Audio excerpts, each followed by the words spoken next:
Welcome back to my channel. I am your favorite news reporter, Bougie Vintage, and today's video is all about these celebrities, these lawsuits, these allegations. Girl, 2024, woo, child, I need a breath. I need a puffer, girl, something. Cause, the year has been crazy, okay? I am going to do a year recap for sure, start to finish, but we can't do that until like closer to the end of the year. If December doesn't do anything else, it's going December, okay? It's gonna claim lives, it's gonna shake the table, okay? And it does not leave quietly is what I'm trying to say. She never leaves quietly. December always goes out with a bang. Before I jump into the main course, let's go through our appetizer and our what's after appetizer, girl? You can tell I don't go nowhere. It's appetizer, first course, because there's like 5 courses, right? In fine dining, girl, I don't know, don't matter, let's just jump right into it.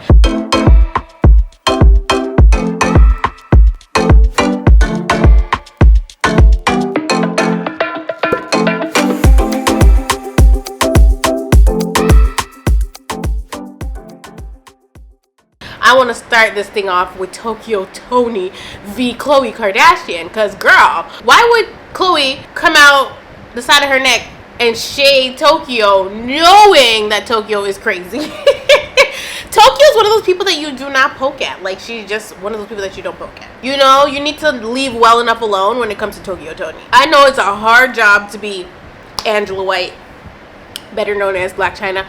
I know having Tokyo Toni as a mom was probably more like a full-time job than anything, because she is beyond me. Like, I could not cope if that was my mother. Blac Chyna, though, or Angela White, she's in her sober era. Hopefully it's not an era, hopefully it's something that lasts forever, but she's sober, and you know, you could tell that she's in a completely different headspace, so she knows how to handle her mom. I never watched their reality show, but I know that I've seen obviously clips from the reality show, and their relationship was definitely a toxic one. But now that Chyna is sober and, you know, she's found Christ and she's being a great mom and just a great human being in general, I imagine when your mama gets on the damn internet and embarrasses you, you know, it's hard. But Tokyo Toni also is very much ride or die for Blac Chyna, so why would she be embarrassed? They have their relationship and their ups and their downs just like any other people would, or any other families would. So we don't necessarily know how Blac Chyna feels about her mom, but we know that their relationship has not always been on the greatest of terms. And so when you throw in extended family members into the mix, it's like she has to know how to position herself. So I feel bad for Blac Chyna, and I feel bad for Dream, because I think that it could pose a problem if Blac Chyna and Rob and, you know, the Kardashians in general, the sisters, have come to a place of peace, so to speak, with each other, and then Tokyo is this wild card that can throw a monkey wrench in it at any given moment. You know, they kind of have to just brush it off. But what I will say is, in this time, in this situation, Tokyo is 100% justified. I don't care what anybody says. Tokyo had every right to come for Khloe's head, because the person that commented on Khloe's post about Thanksgiving, first of all, the comment was dumb. The person was pretty much saying, like, you're over here doing this and Tokyo Toni is feeding the homeless. I don't even know why the person commented that. The person was stupid. What was more stupid was Khloe's response to that person, which is what it put the fire under Tokyo Toni's butt in the first place, to come and then drag Khloe by her edges and pretty much told her to hold the food dry before she snitched. And I was crying. She told the girl, this is why your head's brown, because you came out your mama's booty hole. I was actually screaming when I watched this video of Tokyo Toni dragging Khloe for filth, but I think it was deserved and justified, and she needs to leave Sleeping Bear's sleep, okay?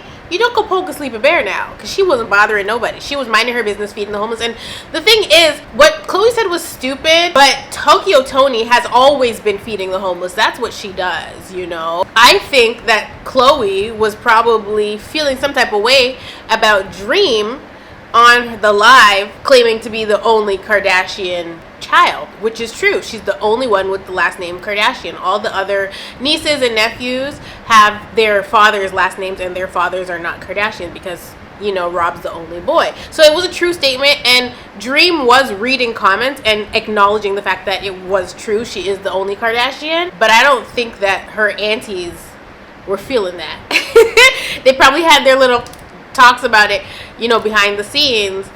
But Khloe clapped back at that lady, and she could have just said, I don't know what that has to do with me and my family having our Thanksgiving, just like you're probably at home having your Thanksgiving. Just because you are rich does not mean that you have to hold a damn food drive. Now, should you? Probably, but it doesn't mean that you have to. You know what I mean? And maybe she did the food drive the week before. You don't know what the hell she was doing. So that's neither here nor there. The fact of the matter is, Tokyo Toni was justified, and I stand behind Tokyo Toni dragging Khloe Kardashian for filth, because, girl, you could have said nothing. You didn't have to respond at all. Why are you even responding? You were too damn rich. Like, that's one thing I don't get about these celebrities that have surpassed, like, a certain threshold of money. Why are we responding? Why are you not paying them dust? Okay, I took a week off, so a lot probably happened in that time. I was not really, you know, up on game. I saw some things, didn't see other things. Of course, the other thing that broke the internet over the last week is the CEO of United Healthcare getting gunned down in broad dizzy. Okay, I said, is that a Toronto man that shot him? Like, what's going on? Like, that situation is just crazy, and it's a lot to unpack, but I'm gonna need the authorities to do their freaking job. If you don't know what I'm talking about, United Healthcare, which is an insurance company, their CEO, who's worth millions, was gunned down in public 6 o'clock in the morning, I believe, on a what? Wednesday? Okay, on a Wednesday. Listen, child, Wednesday, we gotta abolish it. I'm sorry, we do. If you guys don't believe my Wednesday theory, 9/11 happened on a Wednesday. Clock the T. I'm telling you, Wednesday is full of destruction, corruption, and unjust acts of violence, okay? So, as I was saying, the CEO was gunned down, broad dizzy, outside of the Hilton Hotel. He was actually due to speak at a conference, but obviously was never going to make it to that conference. The person that shot him waited for him for hours. He was masked. He had on a jacket, and he had a backpack. There is video. They are calling him the handsome assassin or something like that. And I'm just like, this is too much. Because there's this photo of him floating around where he's skin and teeth. Okay, he's smiling in the photo, but you never really see the top of his head. So we can't really see his whole face ever. You see him with the hood on, you see him with the mask up, and you see him with the mask down. I don't know why he would ever pull it down, but he was caught on candid camera. So they are circulating these photos of him. He shoots the man. He gets away on a stolen city bike. This is even crazier. And he's never to be seen again. I think they said that he traveled all the way from Atlanta. So they have all this surveillance footage of him, but cannot seem to track him down. My whole thing is, he had custom bullets that were carved with the words deny, delay, the something girl. The first hint that we have that this is not no regular shooting is that. Secondly, the man had a silencer. You can't just up and get a silencer.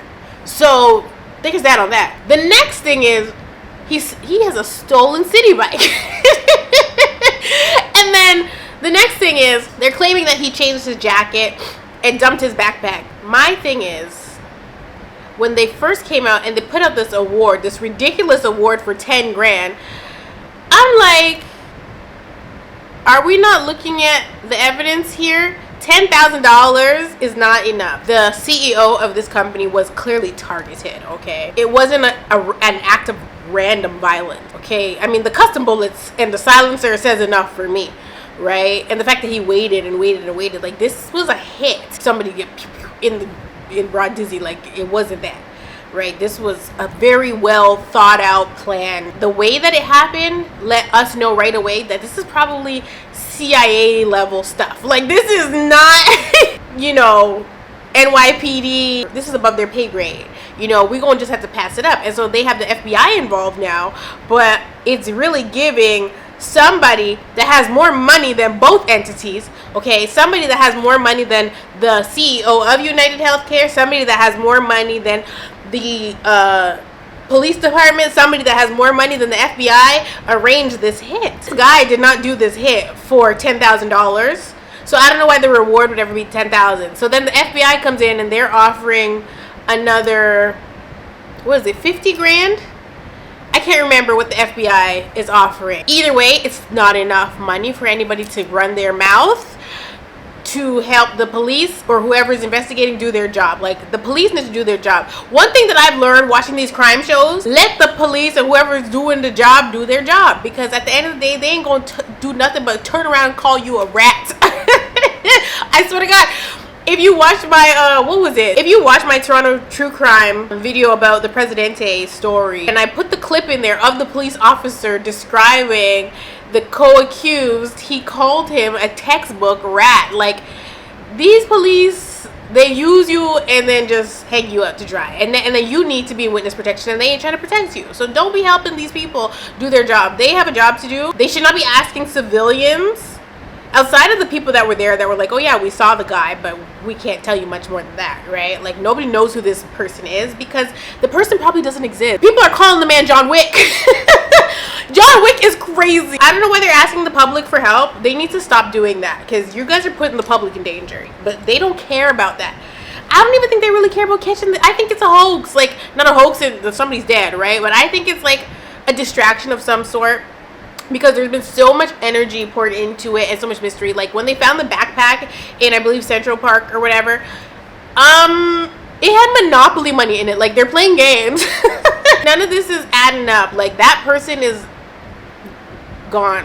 Like, nobody is gonna come forth and be like, oh yeah, that's my brother Paul. Like, nobody's doing that. I know that smile from anywhere. Like, that guy had a face. People are saying he looks like Jake Gyllenhaal. To me, he has a very distinct nose. He has a very distinct jawline. I think if somebody recognized him, they would have come forth by now. I don't think that's anybody that anybody has ever seen before. He's probably in the CIA, which is why they can't do anything about this, and they're just acting like they're investigating, and they're really not, because they need to shut it down. Like, somebody wanted that man dead, and he did the hit, and that's just the end of that. And I think everybody needs to just move on. Now, it did come out that the CEO was, I believe, being investigated because of something that he did with his stock. I think kind of like what Martha did, right, back in her time when they sent her to jail chat. If he was about to go down, I thought maybe he ordered a hit on himself so that his family could collect insurance money, and maybe his wife and his kids and whatever. If it's not the CIA that did the hit, it's probably somebody off of the deep dark web. I don't know. I don't think the public should touch this with a 10-foot pole. If they don't be helping nobody, because you could be next. Like, wait, no. See, it's 111, and I say that. It's 111, girl. Do not help these people. That being said, in the comment section, tell me what your theory is. And another thing, I don't know which news station it was that tried to say that was a light-skinned man. No. He was straight up Caucasian, okay? Caucasian. There was nothing light-skinned about him. They literally tried to say he was a light-skinned individual. No. And it was very clear that he's a white man. So I don't know why the person went on the news and said that, but that was a bold-faced damn lie, and he should be fired. Between the masked gunman and the Jay-Z situation, baby, I was like, no. These two need their own separate videos, because they were making my video run extra long to begin with. But then after I finished filming, a whole bunch of other stuff was happening. I was like, what the hell am I supposed to do? I don't like chopping up my videos. This is kind of why I never come and do like a Be With the Tea as soon as stuff happens, because I don't want to have to come and make 10 videos about the same topic. So I usually wait it out, but I had already been sitting on the CEO stuff. So pretty much we're not going to talk about Jay-Z in this video, because I am going to refilm it tomorrow. By the time you're seeing this, tomorrow is not going to be tomorrow. So yeah, let's just keep it pushing. In other news, the Clock app has filed an emergency motion to halt the banning of it in the US. I was actually shocked to find out that Canada followed suit with the whole banning of TikTok thing, but you could still use the app. It's just not in the App Store, apparently. Today, we filed an emergency motion for an injunction to stop the TikTok ban from taking effect on January 19th, 2025, until our appeal of the decision by the Court of Appeals for the DC Circuit is heard by the US Supreme Court.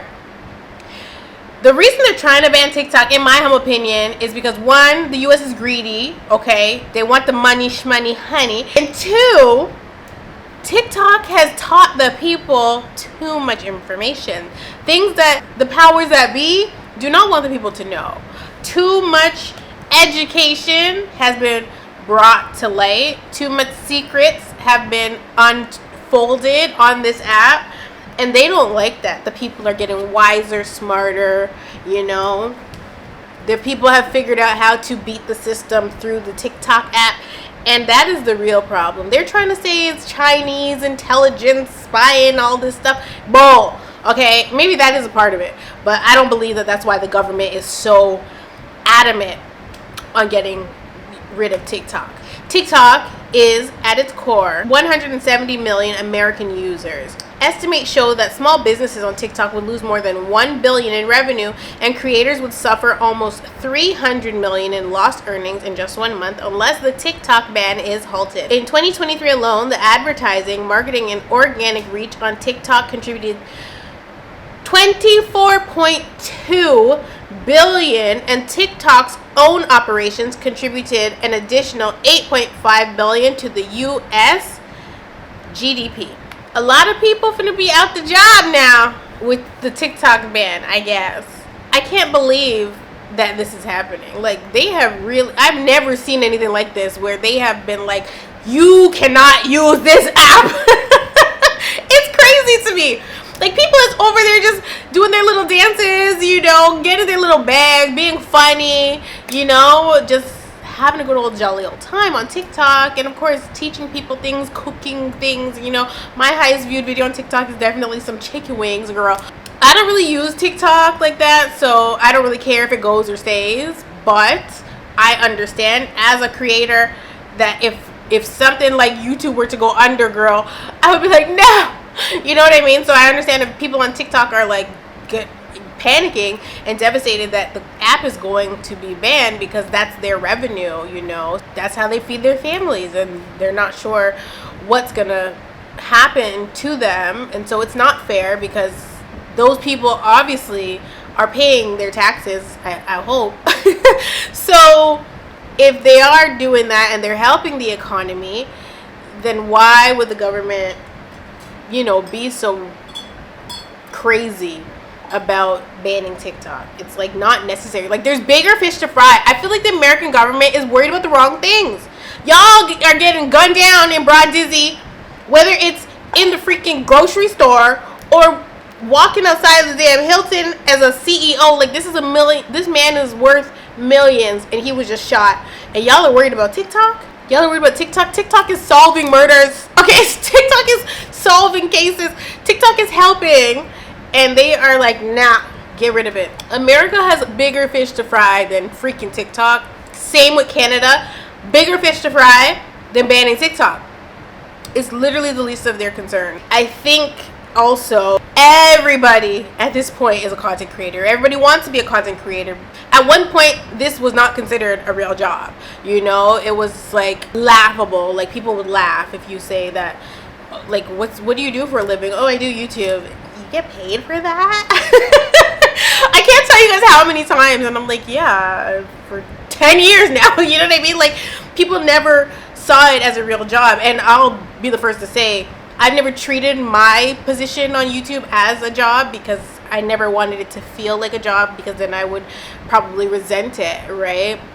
I never wanted it to feel like work, and that's when you're passionate about something, it doesn't feel like work. But because people didn't see it as a job for so long, and then realize, oh, it's money in YouTube and TikTok and whatever freaking app you go on, like, so many people that started on, say, like Vine have become stars in their own right, you know. Like, look at King Bash, for instance. He's all over the Netflix movies. And, you know, there's people that started on Vine that ended up on Wild 'N Out, you know, and they have careers outside of the internet now. To be able to be a content creator and step outside or it make more opportunities for you is wonderful for these people that are on TikTok, on YouTube, wherever they are.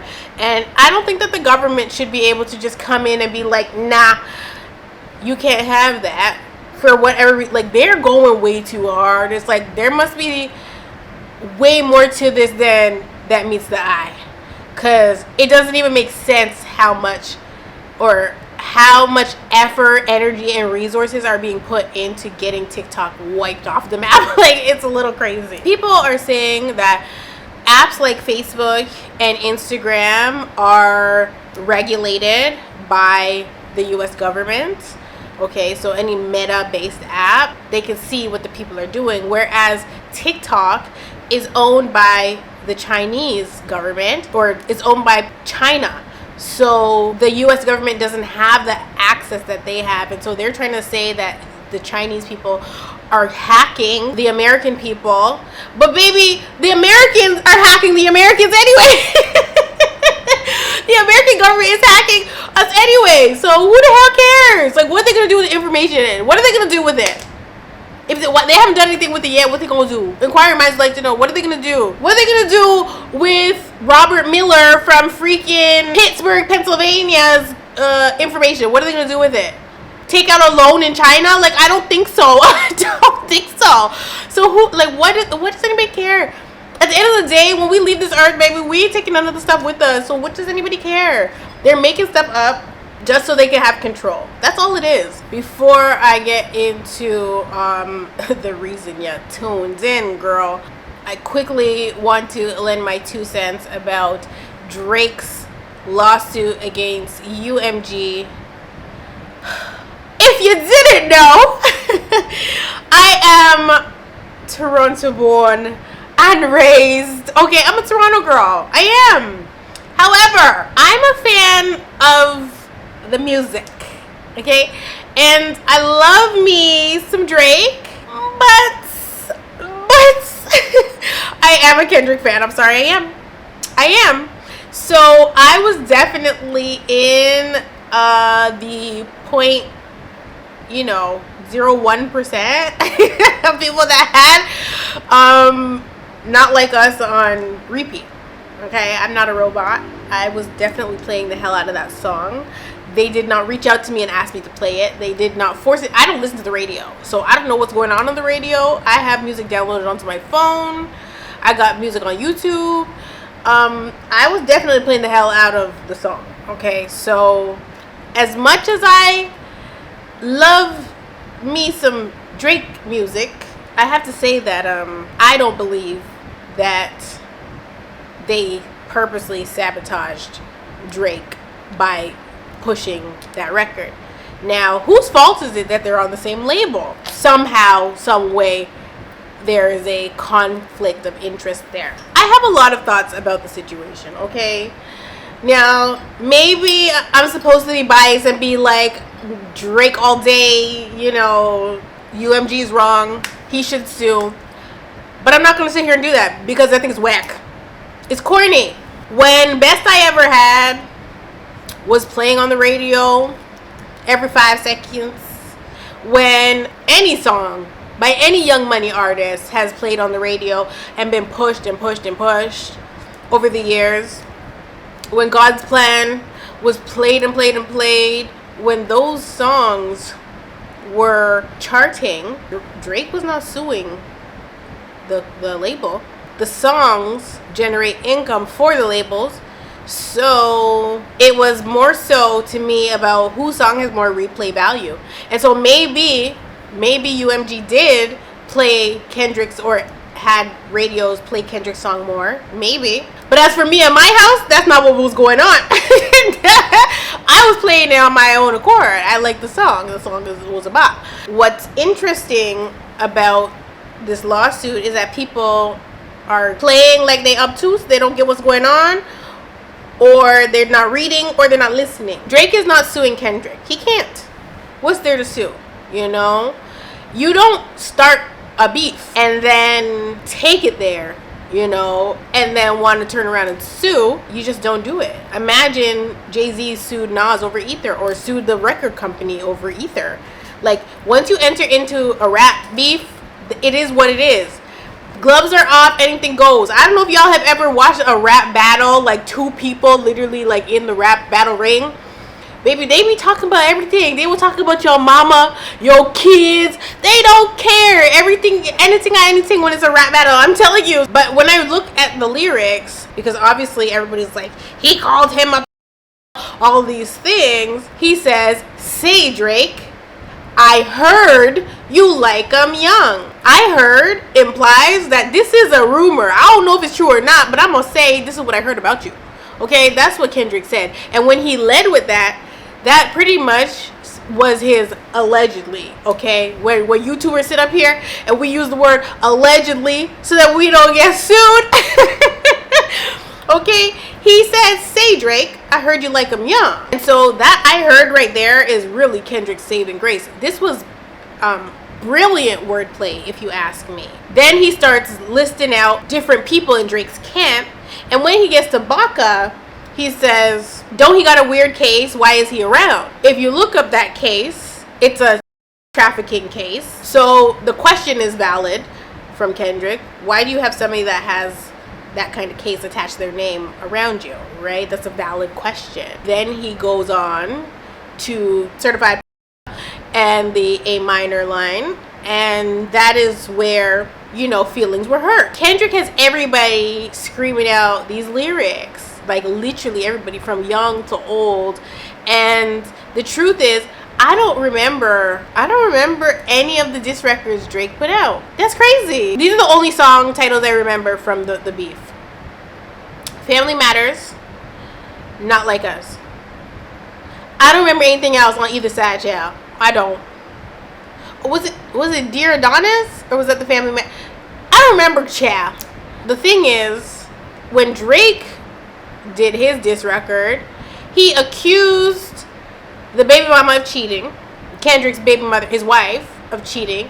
He also accused the baby mama of giving Kendrick a jacket. Okay, if you're not Jamaican, you're like, what the hell's a jacket? That's when you pass off your baby as somebody else's child, right? So he said the baby belongs to, I almost said Dave East, child. Dave Free.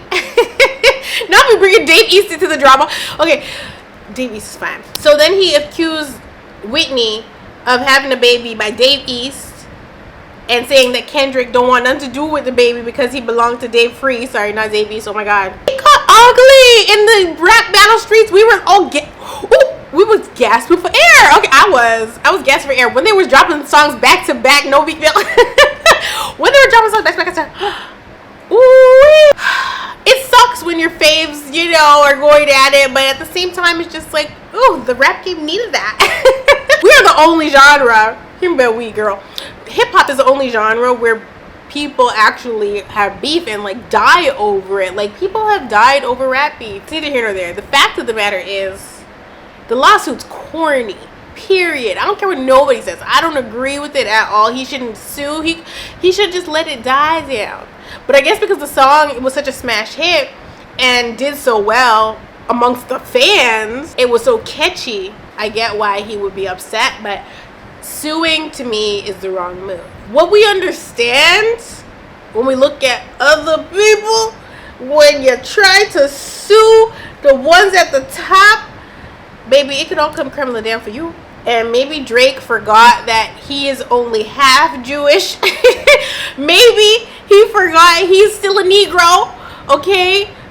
Because if UMG decides they got a little dirt that they want to put out on him, oh, it's gonna be ugly. I mean, look at the spotlight right now. You got to be careful, right? Like, he is going for their heads, and I understand his position, but there's also the evidence working against him, like the 17-year-old girl that was on stage. Red flag, because Drake was in his 20s at the time. There's the DMs with Millie Bobby Brown. There's the stuff with Billie Eilish, like, and then there's Lotto's little sister. It don't look the greatest for him. He should have just not done that. But we will see how it plays out. Kendrick's song never made me look at Drake a different way. To me, it was just music. But once Drake decided he was gonna sue the damn record company, that is when I started to side eye. That's when I was like, you know, this is a punk move, child. I don't like it. Okay, like, imagine Tupac and Biggie were suing the record company. Like, it doesn't make any sense. Because maybe he has a case, maybe he doesn't.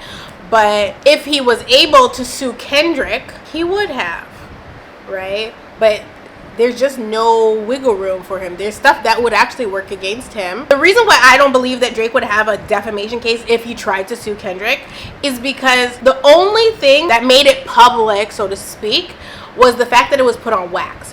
When you are doing diss records, you are actually having a conversation out in the open. Drake makes a diss record and he is addressing Kendrick directly. Kendrick is making a diss record and addressing Drake directly. So essentially, they're having a conversation on wax, and unfortunately, somebody's diss record was more favorable to the public, so it got played more. A lot of people are speaking out and being like, I ain't no robot, I was playing the song, I'm still playing the song, and now that you're suing them, I'm gonna play the song even more. So everybody's pissed off because they're like, how dare Drake call me AI?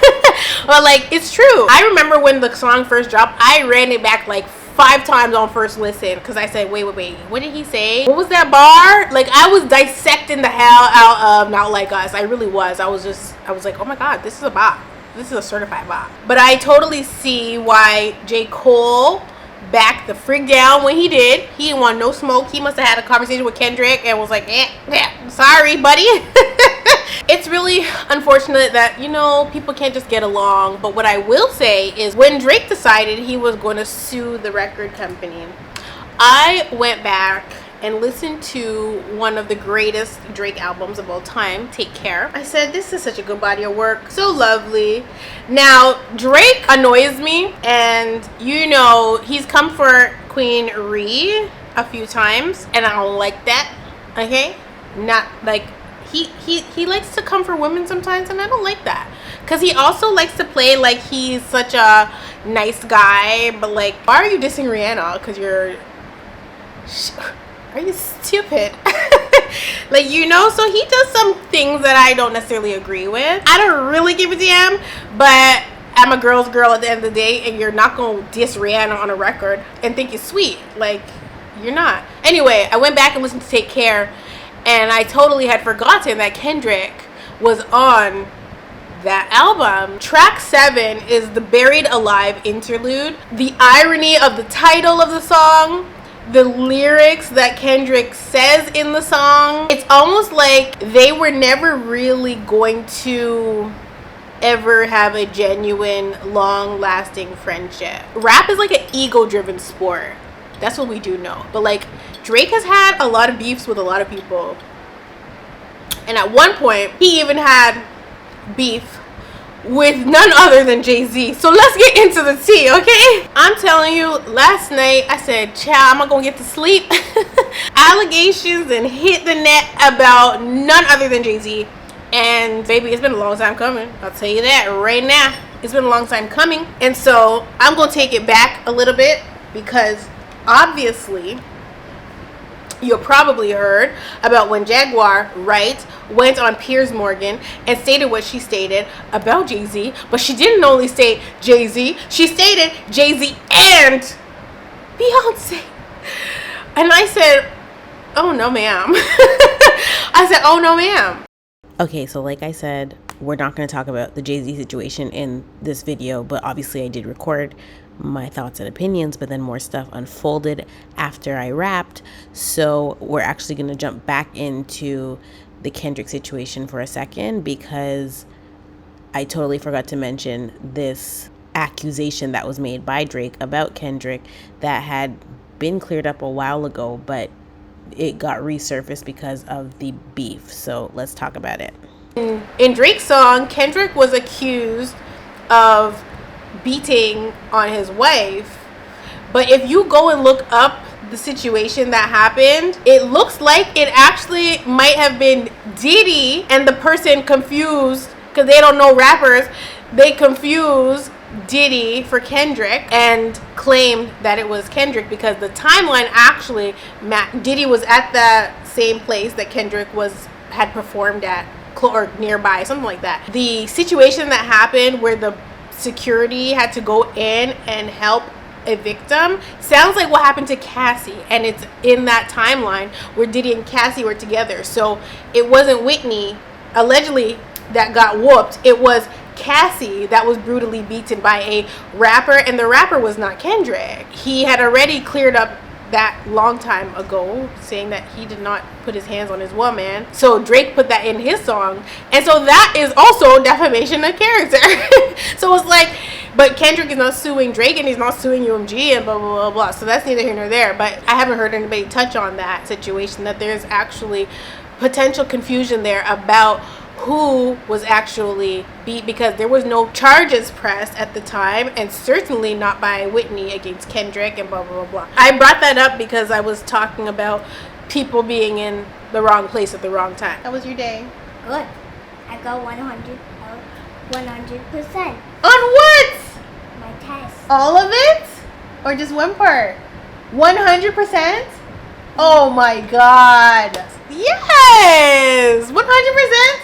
Yeah, teacher said What? I actually listen a lot in class. And so that brings me to the last and final topic, which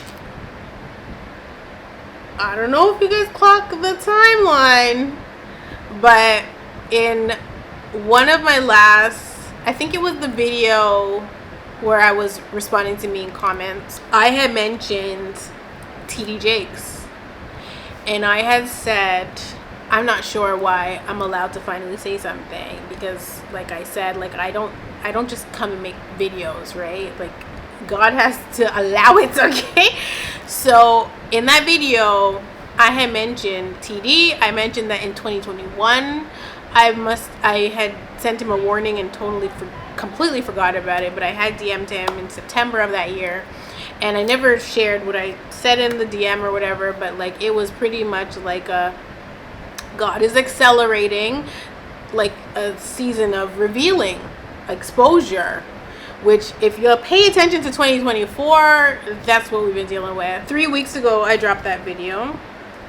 Can I get an exact date? November 14th. Sure enough, during the live stream of church on Sunday, November 24th, so literally 10 days? 10 days after I dropped that video, TD suffers a weird health issue on stage in front of everybody. The TD situation, from the time Diddy's situation happened and TD was getting lumped in and all these things were being said, I decided I'm not adding to that conversation now, because I am not touching the Lord's anointed. I'm not doing that. But for whatever reason, on the 14th, I was given a green light, we'll say, to say something, and then 10 days later, that's what happened. And I keep telling y'all, this keeps happening, okay?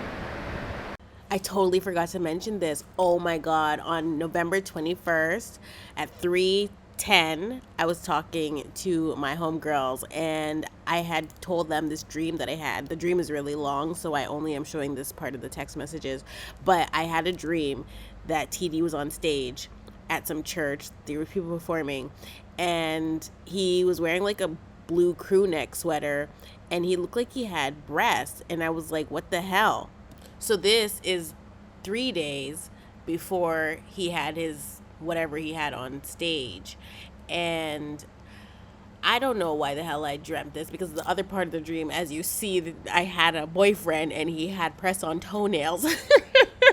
So the two things, everything that happened in the dream was really, really strange. But yeah, I had this weird dream about TD being on stage and he had breasts, and I turned to the person beside me and I was like, why does he look like he has boobs?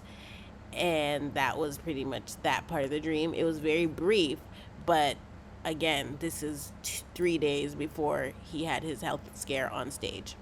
So when that happened, I'm like, what the frig? Like, and so I'm watching the sermon happen, or the service happen, the clip that they posted, and everybody's freaking out. Like, what the hell is this? Thing is that shortly before that, a man, I forgot his name, hired Tyrone Blackburn, who was the same lawyer that Lil Rod hired to sue Diddy, to file a lawsuit against TD Jakes.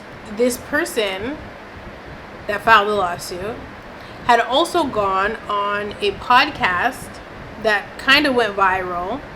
He went on 2 different platforms, I believe, and did interviews discussing his relationship with TD Jakes and how he was groomed and essayed by TD when he was young, and is kind of, in a way, trying to say that is the reason that he started to essay people, because he has multiple cases. He went to jail, went to prison, came out of prison, and is now some kind of reformed. I don't know how to describe this man, okay? I don't. And pretty much stating that he's accusing TD of doing to him what he's done to other little boys. Then turned around, had this health scare on stage in front of everybody at the Potter's house, and countersues for defamation. Just like Jay-Z is saying, like, you got the wrong guy, TD is like, absolutely not. This is defamation, and I am fighting this in court. But in the lawsuit, he included, literally the day after the health scare, so the Monday, he included that the stuff that this guy has been doing that's gone viral and is kind of tarnishing his name has added a certain level of stress, and he's suffered a health issue because of it. And so I'm like, oh my god, a lot to unpack. And I like to see when people are like, you're not about to play with my name, I am going to sue you for defamation of character, because how freaking dare you? How dare you, right? I love that. I love that TD said, nope, not doing it. I'm suing. Because again, this is another situation on how do you prove this, right? The thing that I wanted to talk about regarding this situation is the thing that I find the most peculiar. Shortly after TD he was rushed off to Emerge, right?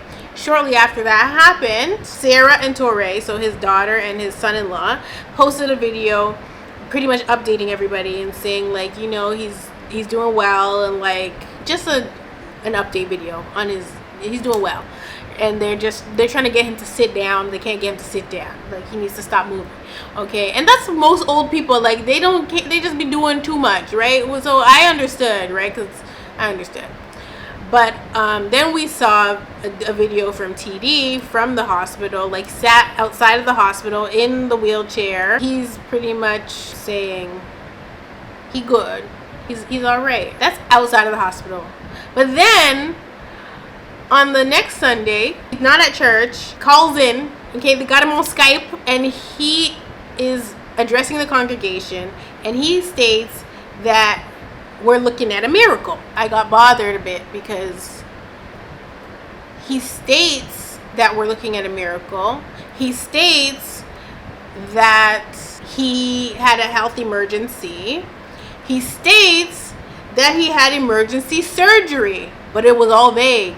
He never once stated what the emergency was, nor did he state what the surgery was, which, for me, though I do believe it's none of my business, none of our business, but to me, if you're going to say what happened, then say what happened. Because this just makes me go down a deep rabbit hole. Was that an act or was it real? Because what do you mean you had an emergency surgery? Okay, what was the surgery? Did you have preliminary heart failure? Did you have a stroke? Did you, like, because it's not that hard to say, you know, if you're going to tell us that you had something wrong and you had surgery, then say what it was so we can understand if you're going to address it. Otherwise, just don't say anything. But I feel like they leave it vague. They say you shouldn't tell one lie, because then you're going to have to keep telling another lie to cover up that lie, and then before you know it, you're just in a web of lies, right? It's just easier to tell the truth. But if they give you just enough, right, if they spoon feed us just enough to say X, Y, and Z and hope that it leaves us satisfied, if people are brainwashed enough, they won't ask questions. But I am not that kind of gal. I'm just not. So I have more questions, and you know, I just find it strange. That's it. You know, I'm not saying he didn't have a health emergency. I'm not saying he didn't have emergency surgery. But what I am saying is that I find it odd that you have this public display of your emergency. It's all dramatic, like Greenleaf. You're rushed off the stage. You seem absolutely fine right after surgery, so that's number one. But then you don't say what the emergency was, and you're calling it a miracle. So at that, but because he said it's a miracle, I was like, okay, so tell me what the miracle is, child. Because if you had a heart attack right there or a stroke, and we saw it all go down, and you had to have surgery for that, then, you know, let us know what the miracle was. Because don't testify to me about God and withhold the testimony. That's how I feel about it. You know what I mean? And so I just would like deeper understanding on what happened on that stage. Otherwise, it all just looks odd to me because it was included in his countersuit. So it's almost like it's perfect timing. It's just really strange. So that's just my take on it. But like, everybody's getting sued, and if you think for 1 second that the year is over and there's not gonna be any more lawsuits, baby, think again. Okay, I'm gonna bank on at least 2 more lawsuits before the year is up. I don't know who they gonna be for, child, but I'm banking on 2 more crazy moments before the year ends. Even if it's not lawsuits, I'm expecting at least 2 more, max 4 crazy stunts before the year is over. And you heard it here first, girl. That's it though. No more. We can't handle anymore. I don't want any more to happen, but that's just what I'm feeling, right? Between 2 and 4 moments where I'm gonna have to sit here and be like, y'all, what the hell? We shall see. This video went way longer than it was supposed to, but that's just what's gonna happen when I do a video, girl. It is what it is. I love you guys so much. Tell me your thoughts and opinions down in the comment section below. I hope you guys have a wonderful week, and I will see you very soon.